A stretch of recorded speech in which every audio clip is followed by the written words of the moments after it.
Muli Bwanji from BA. This is a Rorschach Malawi update from the 20th of January 2026. A quick summary of what's going down in Malawi. Fuel prices increased by a little over 41% on Monday the 19th. The Malawi Energy Regulatory Authority released a statement saying that they had ditched the fixed pricing system used by the previous government as it led to trading losses that made it difficult for Malawi to import sufficient fuel, resulting in persistent shortages. Now they have adopted the automatic pricing mechanism, which means fuel prices increase or decrease if the fuel landing costs change by 5%. They said the current landing costs are over 5%, and that's why both petrol and diesel will now sell at nearly 5,000 kwacha per liter, which is almost $3, up from roughly 3,500 kwacha, which is $2. On top of that, people will now have to pay 12% more for electricity. On Monday the 19th, the Malawi Energy Regulatory Authority gave the Electricity Supply Corporation of Malawi permission to increase electricity tariffs by 12%.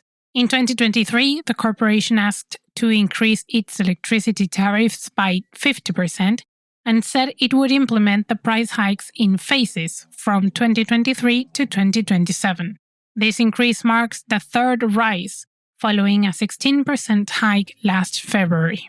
There's one more increase, a 9% hike that will be implemented between now and 2027. To make matters worse, there are rumors that the government plans to tax people's pension income, and many users on social media are not having it. Last week, the Economics Association of Malawi hinted that the Ministry of Finance had approached them for a comment on whether this would be a viable plan. According to a document circulating on social media, if the pension tax is introduced, then people could be taxed up to 30% of their pension income. On Monday the 19th, the Malawi Congress of Trade Unions released a statement saying the tax violates people's security in old age and pressures the elderly. But the Treasury said they have no idea where people are getting the pension tax story from. This year, the government introduced a 0.05% levy on bank transfers, but the Bankers Association of Malawi said they aren't sure how to apply the tax and who would pay for it. Currently, banks have pushed that cost to customers, making almost all banking activities more expensive. On Monday the 19th, local news said that while giving recommendations for the 2026 to 2027 national budget, the association urged the government to clarify which services can be taxed under the new levy, since it currently touches on all electronic transfers such as bill payments, account transfers, and tax payments. This is on top of the new value-added tax of 17.5%, which was also introduced this year, up from 16.5%. Meanwhile, people have a cholera scare to watch out for. On Monday the 19th, local news said that cholera cases increased by nearly 33%, from 211 to 280 in just 1 week. This comes a month after the first cholera case was recorded on the 11th of December. A report from the Public Health Institute of Malawi said the disease is no longer affecting isolated individuals and is now spreading within local communities in several districts, including Blantyre and Balaka in the southern region. It also said the quick spread could be a sign of contaminated water sources. Health experts have warned that if the infections do not decrease within the next 14 days, Malawi could have a cholera epidemic. The National Registration Bureau is currently running a national birth registration campaign to register children under 16 who are currently not registered and don't have any legal identity documents. The Ministry of Homeland Security said there are nearly 4.6 million unregistered children, making statistics in the National Population Register unreliable. The ministry also said unregistered children face a greater risk of abuses like trafficking, child labor, and exploitation. The National Registration Bureau will run the campaign in 7 phases nationwide so that each child has a national identity number, just like the law requires. Children's affairs are still a trending topic following news that fewer children will be sitting for this year's national exams.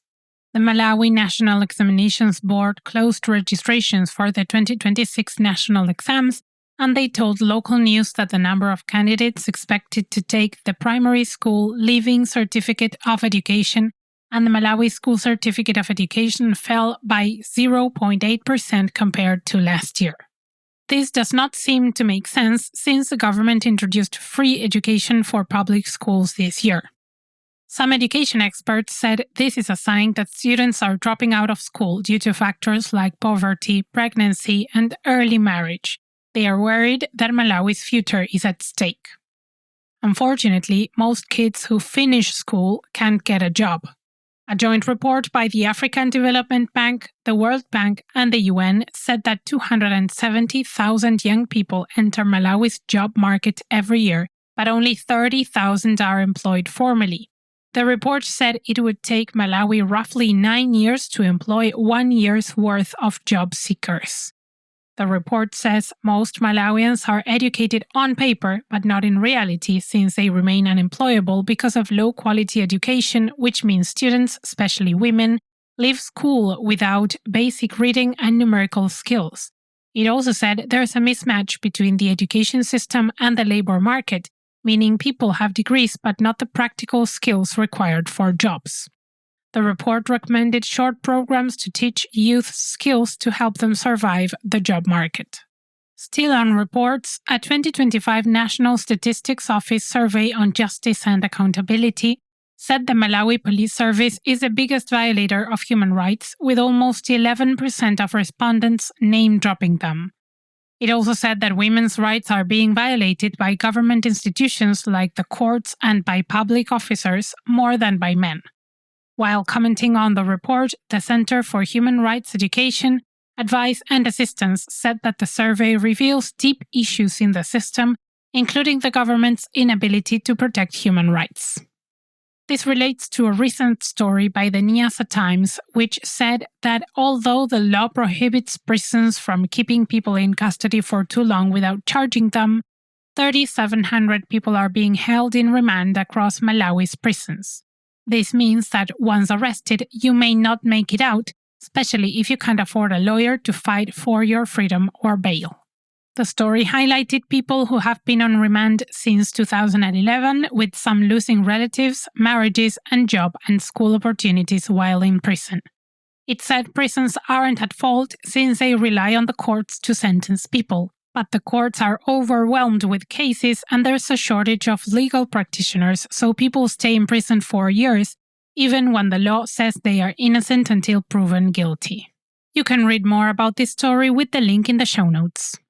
In trending news, people are shocked by reports that unknown assailants dug up a grave in a cemetery and stole the arms of a man with albinism in Dawa in the central region. This has awakened fears that the lives of people living with albinism are still at risk, as some people have superstitious beliefs that their body parts are valuable and can bring luck, including wealth. The Malawi Human Rights Commission told local news that the years of awareness campaigns to dismantle the harmful beliefs have clearly not worked, since people with albinism are being attacked even in their deaths. The news sparked outrage and calls for more security for people living with albinism. Closing this episode, Malawi has scored a seat in Africa PR Week's prestigious list of communications leaders, with Akosa Hiwa being named among the top 100 corporate communications leaders in Africa. Hiwa works as the Marketing and Corporate Affairs Manager for the National Bank of Malawi. Her recognition didn't come out of the blue, since her peers gave her flowers through recent awards like the Public Relations Practitioner of the Year from the Public Relations Society of Malawi. And that's it for this week. Thank you for joining us. Remember that we sell very cool t-shirts. Check them out with the link in the show notes. Pitani Bueno.